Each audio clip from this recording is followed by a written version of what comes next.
Salut à tous. Salut le grand. Loupé. Elle m'a loupé. Bonjour très spécial à toutes les filles qui participent. Là, on a le chef Lo, Cassandra et toutes les pitchounouts qui regardent. On a même un abonné qui m'a dit ouais, ma petite elle regarde la vidéo et elle gueule avec la vidéo. Elle dit ouais, il a pas dû installer le fil. T'as raison, ma petite, te laisse jamais faire, jamais. Nous allons commencer à préparer les engins de Elvie et Lo. On va en faire un ensemble, hein. L'autre je ferai évidemment l'identique. On va laisser, je pense, les suspensions comme elles sont, mais nous allons essayer quelque chose. Pour ça, on va démonter un amorto. Alors, étrange pour moi, le fait qu'il y ait une vis cruciforme là-dessus, ben c'est une vis avec une rondelle intégrée. Vous avez peut-être que ça sous la main, donc ils l'ont eu pas cher, on ne sait pas. C'est pour éviter évidemment que l'amorto va se déclipser. Pour enlever un amorto là-dessus, il y a un BTR là-dedans. Tu as deux trous parce que tu peux mettre la suspension à deux endroits différents, évidemment. Chose que j'ai oublié d'aborder, c'est que cet engin n'a pas de barre stable comme Coralie et Arma. On l'a comparé dans la vidéo précédente. Si tu n'as pas vu la vidéo précédente, va voir la vidéo précédente. Je pense pas avoir mis le lien dedans, fin de vidéo quelque part, mais c'est vrai qu'il faudrait que je m'y penche. Mais moi je préfère bidouiller mes voitures que de bidouiller le net. Donc c'est vrai que je suis assez feignant sur ça. C'est pour ça qu'on pourrait avoir plus d'abos, plus de vues, plus de tout ce que tu veux, mais bon. Il faut définir des priorités et la course à labo n'est pas une priorité ici. Alors là, je prends une vis, je prends une pince coupante pour faire ça. Pas de panique, je ne vais pas essayer de pincer quoi que ce soit, je la mets juste, je m'en sers comme une fourchette tout simplement pour pousser l'amorto dehors. Ce qu'on n'aime pas trop sur cet engin, enfin moi, c'est que la suspension est un peu trop ferme. Mais c'est sympa pour les sauts. Et on a ici des amortos, des ressorts de Sen Reaper, qui sont un tout petit peu plus gros. Et on a un abonné qui avait essayé avec des ressorts de Losi XXL, mais un ne va pas, et là non plus. Tu vois, on est un peu trop gros, quoi qu'on pourrait tricher on pourrait tricher en resserrant la spire en bas, tout simplement. Hein.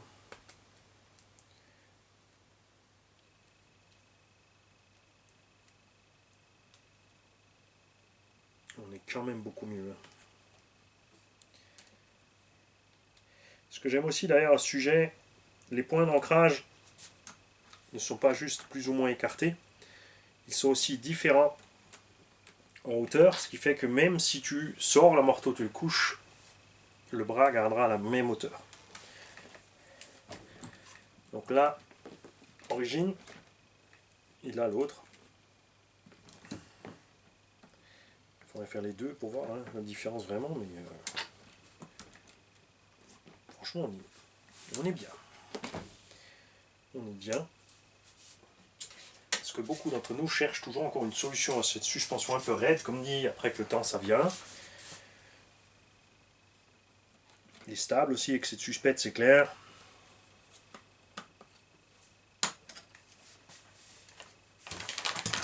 On va se la faire de l'autre côté aussi et on va pouvoir comparer.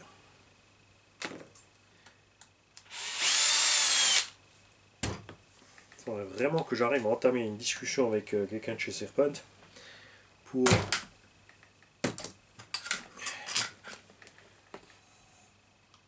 ce qui se passe sur les RTR. Alors le Truggy, on est super content. Donc maintenant vous n'avez plus, il y a d'office l'autre vario dedans. Le Serpent de Truggy RTR génial. Le Buggy, je suis moins fan parce que on est coincé avec un moteur court. Parce que c'est ce qu'ils font en compétition et circuit. J'aime pas ça. Le Truggy a un moteur long, on a par contre un autre moteur que là-dedans. Ne me demandez pas pourquoi. Ce qu'on avait constaté, c'est que ce moteur a un rotor un peu plus gros, donc ils ont misé sur plus de couple.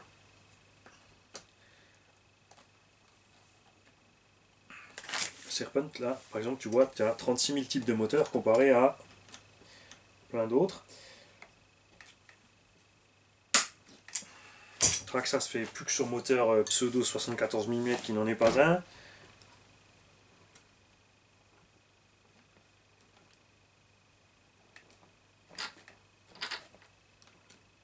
C'est vrai que c'est beaucoup mieux. On a des ressorts rouges et des ressorts verts chez Sen.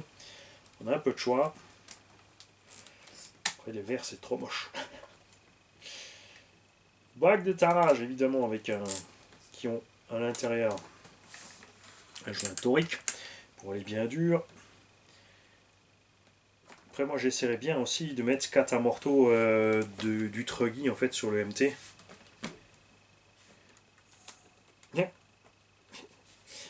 Le ressort est tellement grand qu'il est passé autour de la coupelle. Donc là il n'y a pas moyen de faire sans modifier le ressort.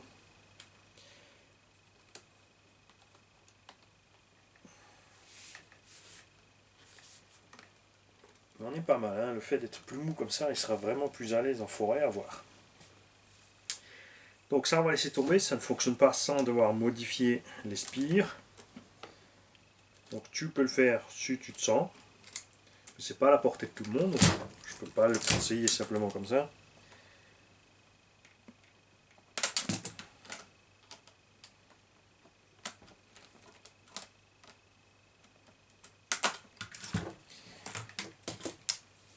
Ça serait intéressant du fait que malgré la taille en plus des ressorts, ils vont pas frotter où que ce soit. Et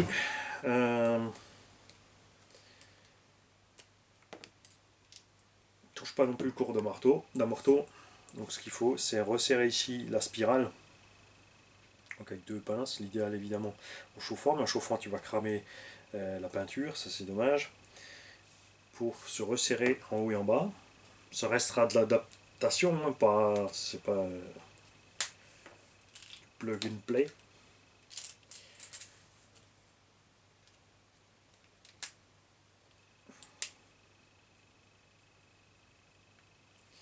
Donc ça on va laisser. Les huiles, moi j'étais super content avec. Ça m'allait très bien. On a des fois un peu, tu vois, faut penser aussi que les véhicules restent longtemps dans les boîtes.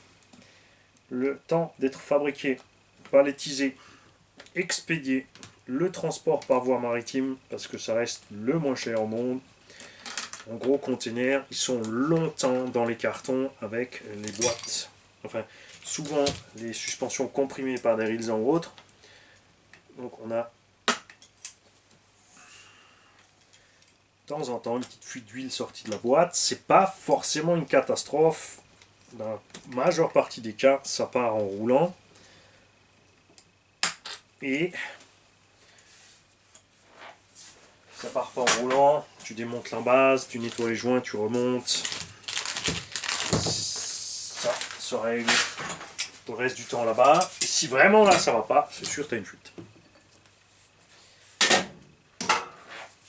Il y a des choses comme ça inévitables. Hop. On va pas oublier de remettre la vis. Hein. Ce qu'on va faire aussi, c'est changer l'huile de diff avant. Parce que là, elle est trop fine. Et chaque sortie de virage, j'ai Elvi et Lo qui vont se retrouver avec des roues qui ballonnent.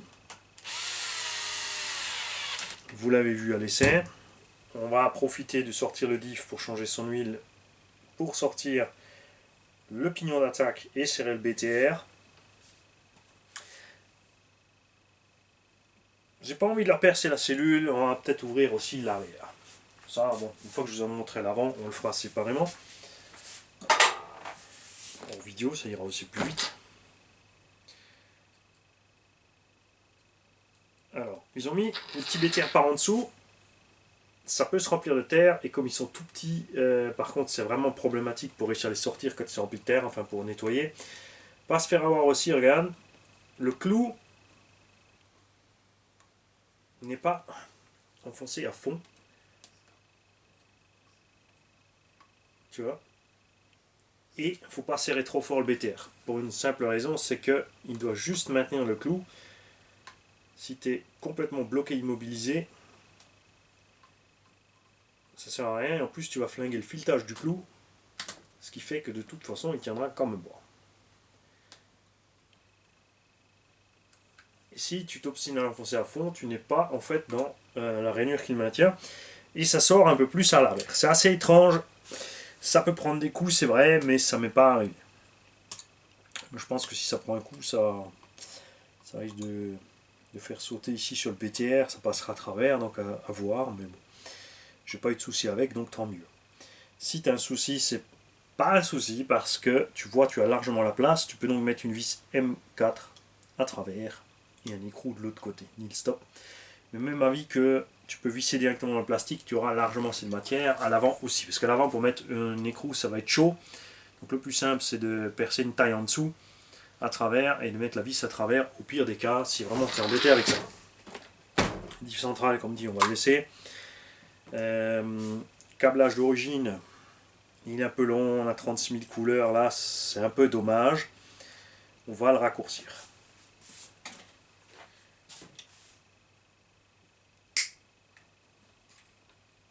Tu vois, ça, c'est un mystère. Ce genre de choses là, pour moi, c'est vraiment étrange. Alors, est-ce qu'ils ont prévu un autre véhicule avec où il fallait un câblage de fou? On ne sait pas. Moi, je vais le mettre là. Et on va se supprimer toute cette boucle là.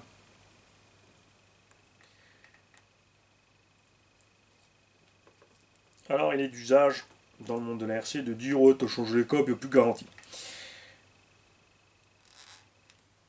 Parce que beaucoup de constructeurs demandent ça. Le constructeur s'en fout de la loi française. Il va à sa sauce, l'importateur doit faire avec parce qu'il doit mettre de sa poche. Mais, il y a un article de l'OLAF français qui dit clairement que de changer la prise, le connecteur ou le câble d'un appareil électrique n'influe absolument pas sur la garantie de l'appareil. Il faudrait que je le retrouve celui-là.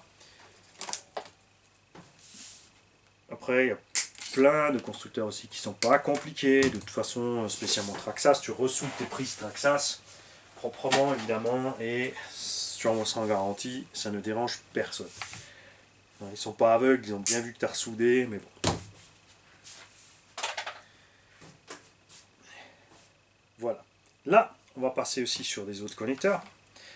Et en plus, ils aimeraient rouler en parallèle. Donc ce que nous allons faire, on va pas rester en série, au cas où s'ils veulent mettre en série, mettre un shunt d'un côté, c'est-à-dire un câble qui relie le plus et le moins, sinon évidemment c'est ce qui se passe avec ta batterie, quand ta batterie est posée, le câble, le courant passe d'un plot à l'autre tout simplement. Hein.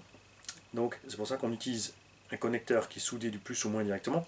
Là on va passer sur un seul et unique câble, et partie de ce câble, là c'est pareil, on va pas le faire trop long, ça sert à rien. On va faire un connecteur Y, enfin deux, hein, parce que j'ai tout à faire en double, sur ces deux petites machines. On va faire à la même longueur.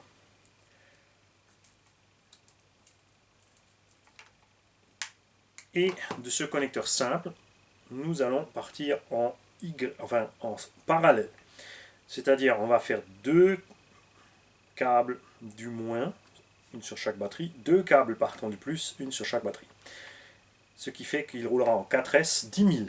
4S plus 4S en parallèle, ça reste 4S, mais la capacité de 5000 mAh devient 10 000 mAh. On double l'autonomie du véhicule. Le poids embarqué, comme dit, avec ces deux batteries ne sera pas très grande. Mais du coup, ils seront, franchement, ils seront partis 1 heure. Et si tu mets en série, tu vas réussir sur le moins de la première batterie. Le plus de cette première batterie revient sur le connecteur moins de la deuxième batterie, et le connecteur plus de la deuxième batterie revient au plus du vario. Là, tu fais l'inverse. Tu passes, si tu mets 2 x 4S, ça sera trop pour ce vario, mais c'est pour ne pas vous perdre sur les S. 4 plus 4 devient 8, par contre les 5000 restent 5000, ne passent pas en 10 000. Donc tu doubles le voltage, mais tu gardes la capacité. En parallèle, tu doubles la capacité, mais tu gardes le voltage. Et s'ils ont besoin par la suite, s'ils veulent rouler en 2 x 3S, on pourra toujours encore partir sur 2 x 3S, c'est pas un problème. Faire un autre connecteur en série. Ce que j'aime bien en ce moment, ce sujet, ce sont les connecteurs qui sont soudés pôle sur pôle. Méfiez-vous par contre, hein, il y a certains abos qui ont des soucis avec ça, selon d'où ils viennent. Mauvaise soudure entre les deux égale mauvais contact, étincelle, et tu peux griller du matos à la fin.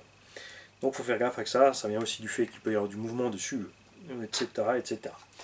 Cet engin, tu peux le rouler, il y a tellement de place, tu pourrais mettre 2 6S là-dedans, des méchantes grosses 6S, regarde.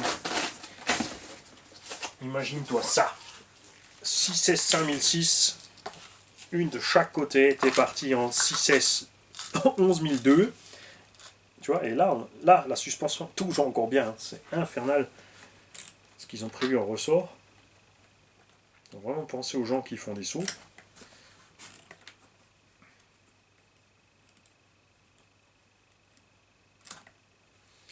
Ou en 12S. Mais en 12S, il faudra mettre le petit Vario Flyer qui va bien. Hop. Ouais, j'en ai toujours en stock. Mais je me contente pas de prendre des 8, hein. Je prends de 8 à 22 en fait. De 4 à 22S, systématiquement le même. 170 € chez Air Mamba. Air Snake, pardon. Rafa Mamba chez Air Snake sur eBay. Je dirais pas full waterproof, protégés un minimum, sont pas spécialement beaux, mais sont légers, sont pratiques, tu peux les avoir avec ou sans bec. Le bec est limité à 5,5. Ça suffit pour la plupart des applications, mais c'est vrai que c'est plus sympa d'avoir un bec plus costaud, mais avec l'électronique actuelle, j'ai un engin comme ça, petit 2S 650 là, ça pèse rien, si t'en es à ce point là, de toute façon c'est plus ça qui va changer quelque chose. Tu mets ça dedans, et t'es parti en 7K direct sur ton récepteur. Tu peux te mettre évidemment un cordon qui sort, si tu as envie d'avoir un interrupteur, tu mets un interrupteur. Moi j'aime pas, moyen bouton, mieux c'est. Tu vois là, en 12S comme ça, et alors évidemment 12S, on ne veut pas partir à 200 avec ce type d'engin, mais tu pourrais y coller un moteur, parce que ça existe, RC Eco les fait, je crois 980 ou 1050 kV, et tu colles 12S, et tu as une conso ridicule. Le poids en plus n'est pas un handicap pour la mécanique de la machine, pour rester dans les mêmes performances que du 6, mais du coup avoir un moteur qui se balade les doigts dans le nez. Je peux pas faire le signe parce qu'on va confondre ça avec moustache d'Hitler et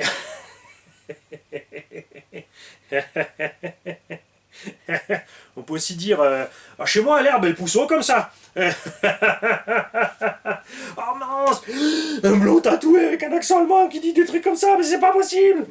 Mais présentement c'est parce que j'aime tout le monde. C'est de l'humour. J'aime bien rigoler surtout. Moi, il n'y a pas de limite à l'humour.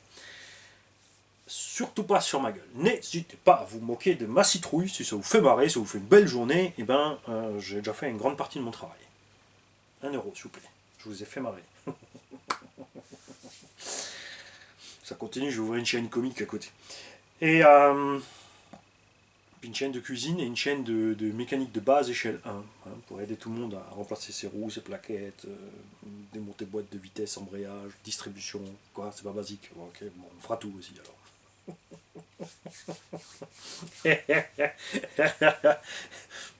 Alors, mais quand tu fais ce genre de modif, faut te dire justement, est-ce que l'investissement entre variateur, moteur, 2 lipo à bord, c'est pas plus simple que de rouler la machine en 2x3S plus léger et du coup consommer moins aussi parce que moins de poids à bord et passer une batterie après l'autre, enfin des paires ou une batterie après l'autre. Hein, c'est là que le calcul devient intéressant sur ce qui vaut le coup ou pas. Voilà, la surcharge et le surcoût machin. Alors, en petite échelle, pas toujours viable, sauf si tu passes, par exemple, tu pourrais passer, c'est vrai, tu peux mettre 2 fois 6S 2000 pour te rouler en 12S 4000 sans être trop lourd. Le Vario t'y coupera pas, il a ce poids là, mais il n'est pas beaucoup plus lourd, il a je crois 220-250 grammes contre 150 grammes, généralement un Vario de ce type là. Ça va, le moteur non plus sera pas plus lourd, mais du coup tu rouleras pas plus longtemps puisque tu as moins de capa. Mais tout comme en Elite, tu auras par contre une réaction à la gâchette. Ça c'est l'autre chose que j'aime bien, quand tu descends les KV et que tu montes les S. C'est beaucoup plus rapide, surtout si tu veux faire des figures libres. C'est pour ça qu'en Eli, ils sont passés aussi même sur les petits Eli en 6S et sur les gros 12 ou plus, parce que la brutalité, la rapidité à laquelle le moteur peut emporter les roues pour donner de la rotation est bien plus grande. Très bien. Ça c'était une petite parenthèse sur le sujet. Et j'ai mis mon café dans un mug thermo. La marque Pinka, disponible sur AliExpress. Ils sont vraiment de super méga bonne qualité. Ça coûte une vingtaine d'euros, entre 15 et 20. Chez nous, vendu 40 à 80 euros. 80, c'est dans les boutiques de Bobo. C'est pas grave, hein, ils ont les moyens autant qu'ils fassent tourner le commerce pour les autres. Encore un petit euro pour moi. Je vais vraiment me mettre à faire de la pub, hein, parce que... Donc, attaquons les choses sérieuses. Tu vires le pare-choc en enlevant 2 longues vis sur le dessus qui traversent la tourelle et qui sont pris dans la partie supérieure de la cellule. Attention, il y a des écrous en plastique à l'intérieur pour éviter de flinguer le filetage de la cellule. Ils auraient pu faire le plastique dedans en M4, ils ont choisi ça. Tu peux remplacer évidemment par des nil stop. Si ça commence à tourner dedans, c'est foutu. Si tu machin, ça se complique. Donc ne serre surtout pas trop ces vis après, surtout que c'est prévu pour des chocs en compression et pas à l'arrachement. On va mettre tout ça de côté avec... J'ai plus de couper là. Si. Hop. 4 vis en dessous qui ont toute la même longueur pour le superbe pare-choc de cette machine. Voilà. Ça, c'est du pare-choc top moumoute avec skid plate intégré. Et regarde, tu as l'empreinte du châssis dans le skid, donc pas de mouvement avant-arrière. Les cales de train sont complètement protégées par ça aussi. C'est un exemple.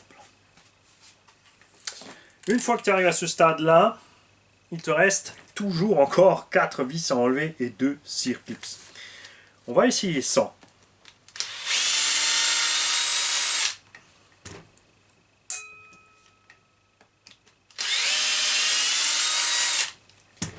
Est-ce que je vais pouvoir...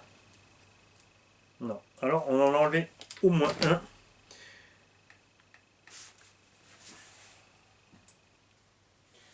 Alors, soit, si tu as peur de perdre ton clips, tu as de côté un aimant d'un moteur qui a lâché. Traxas. Et tu le mets contre ton clips et tu dégages ton clips. En mettant tout simplement le coin d'un tournevis dans la petite rainure. Quand tu as une petite rainure, il faut prendre un petit outil. Hein. Faut pas forcer, c'est pas bien. Autre solution, c'est de laisser quelque chose autour pour pas que ça fasse le camp. Il existe aussi évidemment des pinces spéciales pour faire ça. Ça vaut peut-être le coup si tu as plein d'engins, mais si tu n'as qu'un seul engin, acheter évidemment une tonne d'outils. Ouais. Alors un seul ne va pas, il faut enlever les deux. Alors une petite pince ça va pas, donc on va prendre un petit truc là, ça ira mieux avec ça quand même.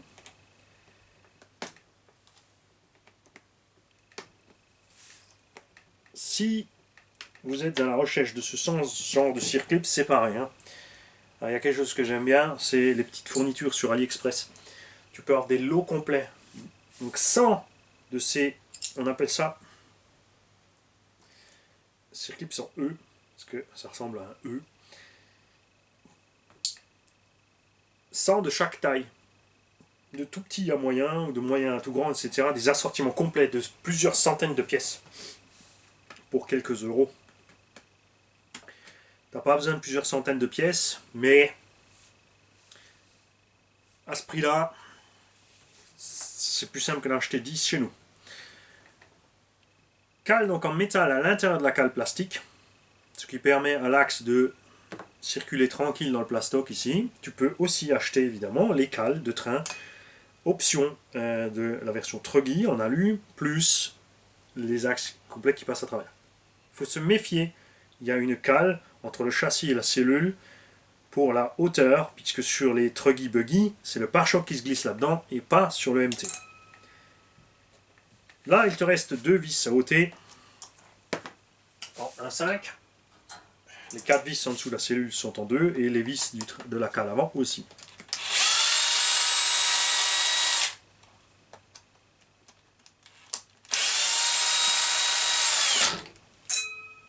Là, tu as la tourelle qui monte.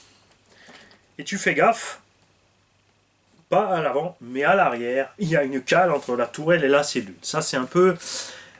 Serpent, ils aiment bien. Hein. Ils ont souvent un petit truc calé lit, un petit truc calé là. Hein. C'est... On l'a vu chez Coralis, c'est pareil. On a de la cale dans tous les sens, alors que chez Arma, c'est pas le cas. Et j'ai oublié, regarde. On a encore en plus. Il faut bien lever la cellule. Il y a encore 2 vis en dessous. Et alors j'ai pris le mauvais embout. Ça commence à en faire. Hein.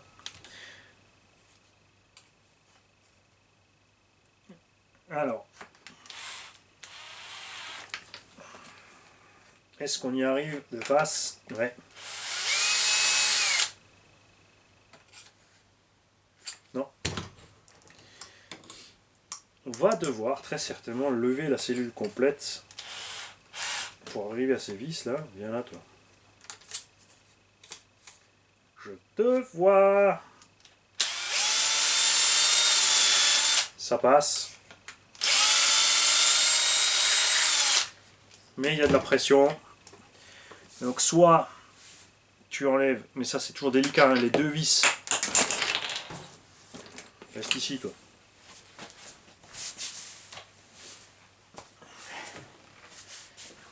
Tu enlèves les 2 vis en dessous des puits de direction, mais c'est un problème parce que souvent elles sont fixées à l'octite, ça va dur. Ce sera donc plus simple d'enlever les 3 vis ici de la platine supérieure pour pouvoir lever le tout, mais en laissant la direction plus ou moins en place. Donc là on a réussi à le faire. Et maintenant tu as le diff face à toi. Alors attention, il n'y a pas de détrompeur dans la cellule, ni d'empreinte dans le châssis pour passer la couronne. Ce qui veut donc dire que tu peux monter ton diff à l'envers. Alors, ne te trompe pas, tu peux te faire un repère tout simple. Sur l'alu, tu te fais une petite empreinte. Après, ça peut s'effacer. Tu peux aussi te faire le dessin ou la photo. On est au XXe siècle, vous êtes tous accros à vos téléphones. Ne me dites pas que vous ne pouvez pas prendre la photo. Inconvénient des photos, à force de faire des photos, et ben, votre cerveau ne va plus rien enregistrer. Hein, c'est type à couillon. Très bien. On a un peu de graisse dessus, mais pas trop, entre couronne et pignon d'attaque. On voit ici donc des dents légèrement hélicoïdales, pas très grandes, comme chez Arma. Et donc les roulements 4 mm uniquement, épaulés. Je préfère vraiment avoir les 16 par 8 par 5 là-dedans. Nous allons ouvrir le diff. N'empêche, c'est des fous, hein. Ils ont mis de la graisse entre pignon et couronne. Et il paraît qu'il faut jamais faire ça. Ça peut devenir tellement dur que ça peut faire péter les dents. Est-ce que quelqu'un d'entre vous a déjà cassé une dent en mangeant du beurre? Est-ce que quelqu'un d'entre vous a déjà vu une motte de beurre devenir plus dure qu'un diamant? Je crois que ça se saurait. On serait tous en train de laisser sécher du beurre. Faire des châssis et d'autres trucs fraisés. Dedans, on a de l'huile. Jamais exagéré chez Serpent, j'aime bien. Évidemment, là, tu as l'impression qu'il n'y en a pas suffisamment, mais si tu laisses tout ça poser, tu verras que le niveau d'huile va arriver pile poil sous le croisillon. Il y a ce qu'il faut. Si jamais vous déchirez le joint, il faut le remplacer. Tu ne peux pas faire ton joint avec n'importe quoi à cause d'une histoire d'épaisseur. Quand tu as un joint comme ça, contrairement chez Obao, où la cellule bute sur tout simplement le plastique et ton joint est un torique autour, selon ce que tu mets en joint, tu changes l'entredent à l'intérieur de ton diff. Si ton papier est trop fin, tu vas serrer, ça va siffler. Pas évident de s'en apercevoir là-dedans. Si tu en mets trop épais, ça va aller bien, tu vas te rendre compte de pas grand chose, et tout à coup tu auras un souci. Sur un effort, tu vas brosser les dents. Surtout des engins où c'est déjà sensible. Ils ne sont pas tous très sensibles à ça. Hein. Alors là, on a le planétaire qui est bien collé au fond. Il a fait tout simplement succion avec l'huile.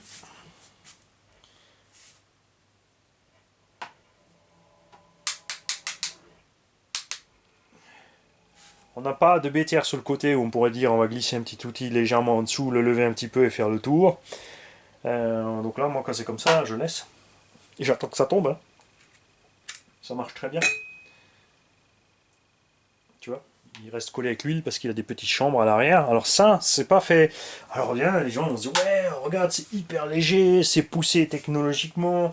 Vous faites pas avoir. S'il y a cette matière qui manque, c'est pour plein de raisons. La principale étant, tout ce qui n'est pas dedans coûte moins cher.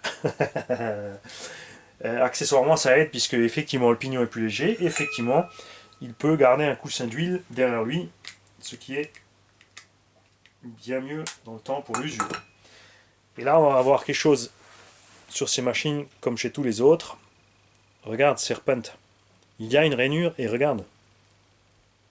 Il y a de la graisse sur la noix de cardan. Hein? T'as vu ça? Celle-là, ils te la font pas tous. Hein? Tu vois, regarde. Ça a marché, il est tombé tout seul. À l'intérieur aussi, on voit la qualité des diffs. Regarde, l'insert métallique, au fond, la partie brune là, c'est tout l'insert métallique du puits complet. Donc on a toute cette empreinte, tu vois la taille de cette empreinte. C'est un gros disque métallique, ce qui aide donc à dissiper la chaleur de frottement entre l'axe ici et le reste du diff. Ça aussi c'est un point faible chez Arma, qu'on a oublié de citer. On a quelques personnes, enfin plein, qui ont eu le souci avec les montées en température dans les diffs Arma, que le puits s'est séparé de la cellule et ça a commencé à bouger dedans. Chez Coralie, on n'a pas encore eu ce problème. Là aussi, tu vois, on a un petit peu de graisse, pas énorme, mais il y en a. Ça compte. On est content. Voilà. Donc là, je vais mettre de la 150 000 à l'avant pour qu'il soit tranquille. Et maintenant, on va enlever la bête noire. Même si je pense que, comme ils ont fait un petit update sur les cardans arrière, c'est qu'ils ont écouté quand même.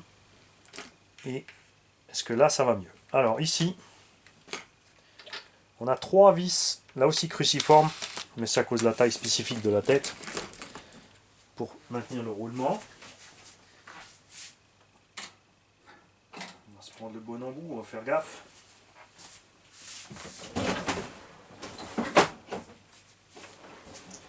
Voilà.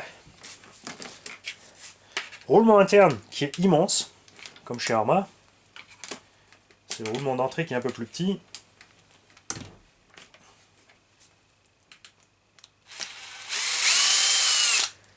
Vis métrique quand même, mais attention, c'est du 2 mm.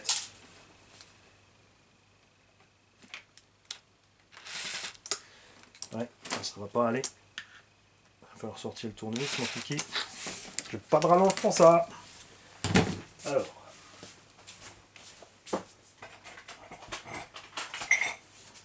Alors, généralement, dès que vous sentez qu'une vis saute, n'insistez jamais. Plus encore sur les cruciformes que les autres.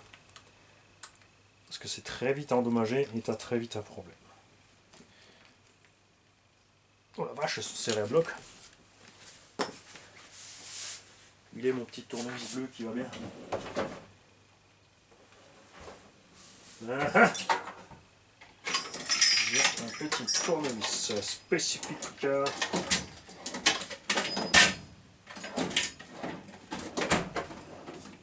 a disparu. Étant donné que l'atelier n'est pas là en ce moment, c'est forcément ma faute. Là, je peux pas y couper.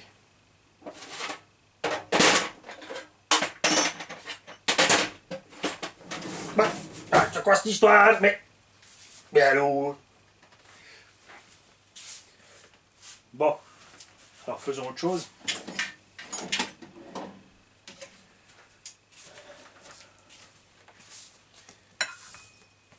Souvent on fait des trucs avec des outils pour lesquels ils ne sont pas prévus, mais il faut choisir. Qu'est-ce qui est le plus rentable?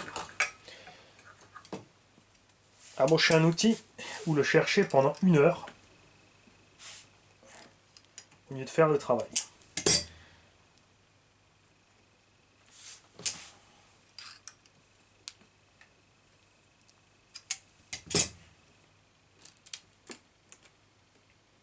Elles vont... Alors là, elles vont dur jusqu'au bout.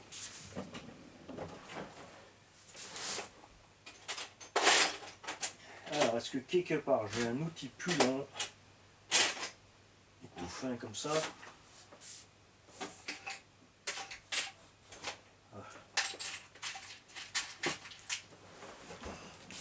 On va y passer la matinée, cette histoire. Voilà. Tu vois, c'est ridicule, hein, mais le fait d'avoir un tout petit peu plus de grippe sur le manche. Grippe sur le manche. Petit embout dans petite rainure. Cressage, succion, huilage. Oh là là là là.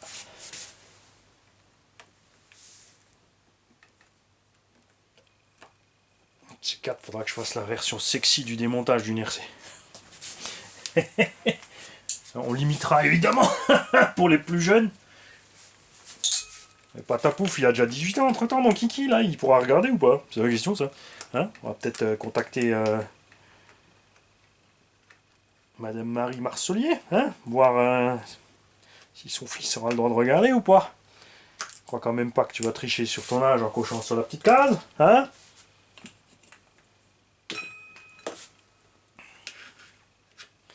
Très bien, ensuite, il faut sortir le pignon d'attaque.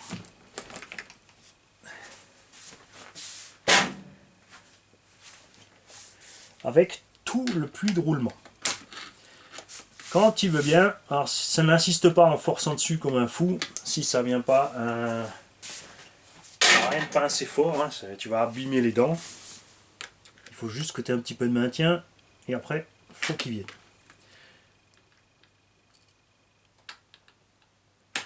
Et là, il veut pas, donc on va être obligé de démonter probablement toute la cellule pour pouvoir y arriver correctement. Alors,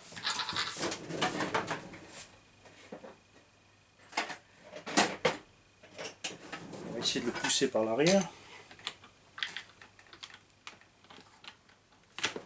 Yes, ça a marché. Est-ce que tu vois encore? Ouais, ça va rater dans le champ de caméra encore.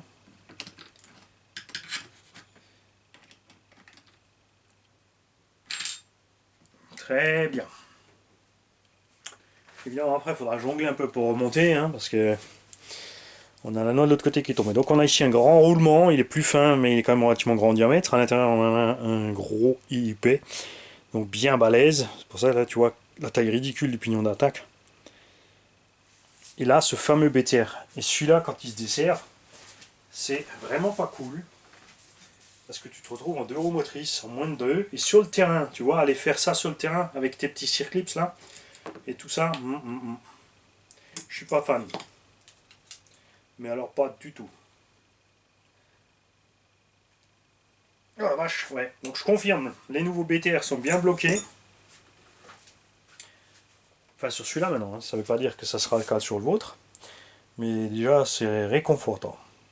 On a des traces de loctite dessus en fait, on les voit pas bien là. Mais on a bien de la loctite ici dessus. Voilà. Je vais donc mettre 150 000. On va remettre ça à l'intérieur. On va souder les câbles et on va s'occuper de la même chose sur l'autre véhicule. Et ensuite, ils n'auront plus qu'à choisir quel type de carreau ils veulent. Une Bigrox, c'est sûr. Peut-être j'ai envie de 2 modèles différents, 2 couleurs différentes. On verra tranquillement avec eux. Le remontage, eh ben, c'est facile dans le sens inverse. Comme dit, là, il faudra... tu vois, maintenant, pour mettre ça dedans, tu as ton cardan devant au centre qui est tombé. Donc tu es bien obligé d'aller le choper avec une petite pince pour le maintenir en place, le temps de reglisser la noix dedans, c'est assez ric-rac. Un mystère pour beaucoup aussi sur ces serpents, c'est comment atteindre rapidement justement le cerveau, corne de cerveau, tout ça. Et bien, tu as 4 vis, 3 même, seulement uniquement, dans 3, une de 3 vis.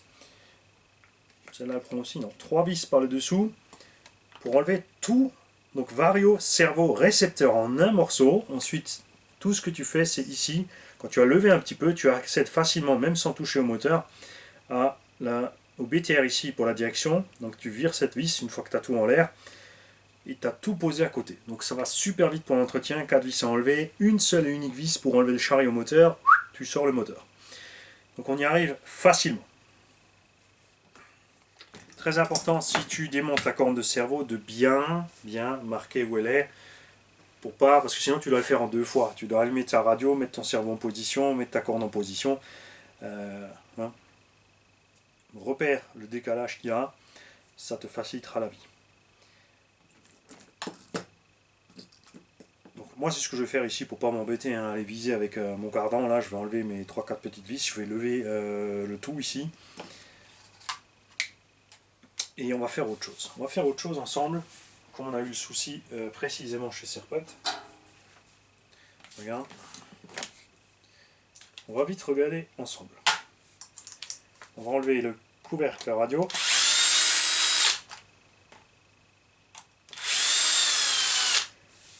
Pour surveiller les câbles. Alors là aussi, regarde-moi ça. Alors c'est pas très grave, hein, mais il y a tellement peu de place dans la boîte radio. Regarde le câble, il est déjà écrabouillé sur ses 2 confrères. Alors écrabouiller ça va, en général c'est uniquement la gaine qui s'est fait écrabouiller la citrouille. Le problème c'est quand c'est pincé complètement, puisque tu risques de couper le câble à l'intérieur de la gaine. C'est pas grave, c'était qu'une pince. Vous avez vu aussi qu'il n'y a pas de joint sur le boîtier. Donc,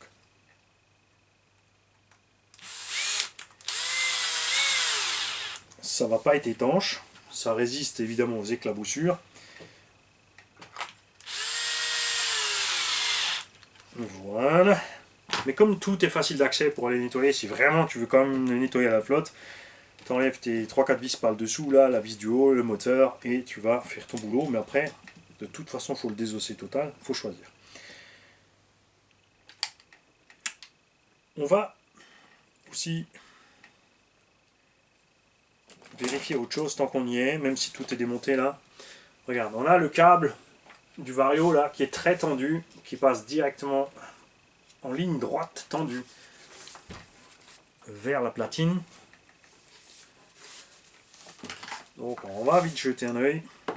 Je ferai aussi sur le deuxième pour être sûr.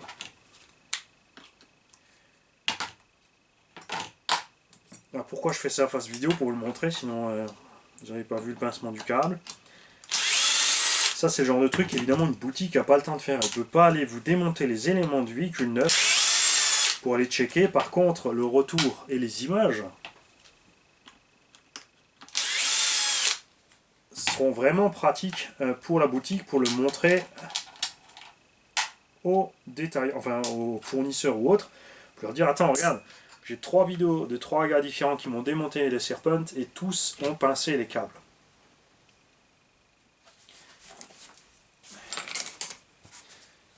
Tu vois, le câble il est bien tendu ici. Et regarde la pliure que ça lui a fait. Ça c'est jamais bon pour un câble électrique. Tu vois, il a une morsure là-dedans. Donc là aussi ça va, le courant va passer. Mais ce genre de choses peut endommager le câble à l'intérieur de la gaine et poser des problèmes plus tard. Évidemment là non, on n'a pas de mouvement ni rien. Par contre on a normalement un câble largement assez long pour le poser moins tendu dans cette histoire. Donc moi je vais augmenter la joure ici, je vais enlever les coins. Je vais permettre à ce câble de passer tranquille. Je vais ajouter aussi, parce que ça m'est arrivé sur le mien, il y a des saletés qui sont allées là-dedans. Résultat, le Vario s'est décollé après plusieurs sauts. on va profiter pour passer, c'est chaud hein, mais on va le faire, on va passer je vais faire une découpe là tout simplement, et passer un Rilsan ou Rilsan ou Tie-Up ou Colson, comme tu veux, ou un Zip Tight, et pour aller faire une ceinture de sécurité pour le Vario tout simplement, histoire que Elvi et Lo, qui sont débutants, qui veulent se lancer là-dedans tranquille, c'est pour ça qu'ils attaquent en 4S, ils veulent une machine fiable, ils ont demandé que je jette un œil à la préparation, que je fasse la préparation, précisément pour cette raison, comme ça ils sont tranquilles derrière, je sais qu'ils vont y aller cool, et eux savent que justement je vais tout regarder pour ne pas qu'ils aient ce problème, ne pas avoir, déjà qu'on a eu le contre-temps avec Chronopost, donc de voir la machine revenir ou repartir en garantie, ou attendre un variateur pour un câble coupé. Tu vois, ça c'est le gros point faible de ce Serpent, hein. C'est ce câblage qui est coincé et crabouillé dans tous les sens. C'est pas les seuls. Vous l'avez vu sur Coralie, faites gaffe avec le Rilsan qui tient, le câble du Vario, spécialement sur Jumbo et machin bidule. Enfin, peut-être sur le buggy c'est pareil, c'est le même châssis, donc aussi gaffe donc sur tous les châssis courts que ce câble ne soit pas pincé là-bas.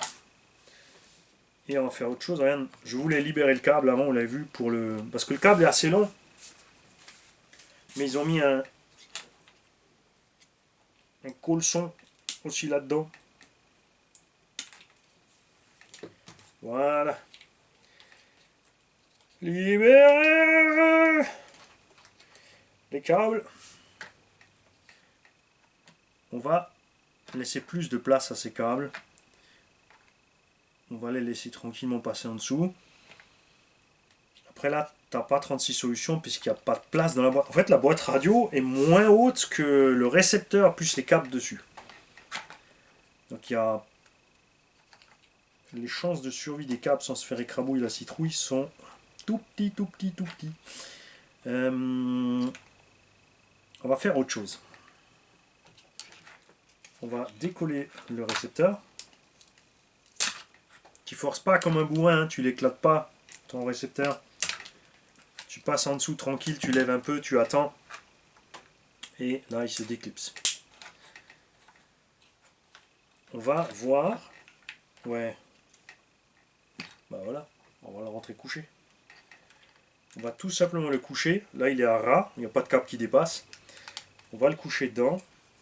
Du coup on a plus de place aussi là pour les câbles. C'est mieux.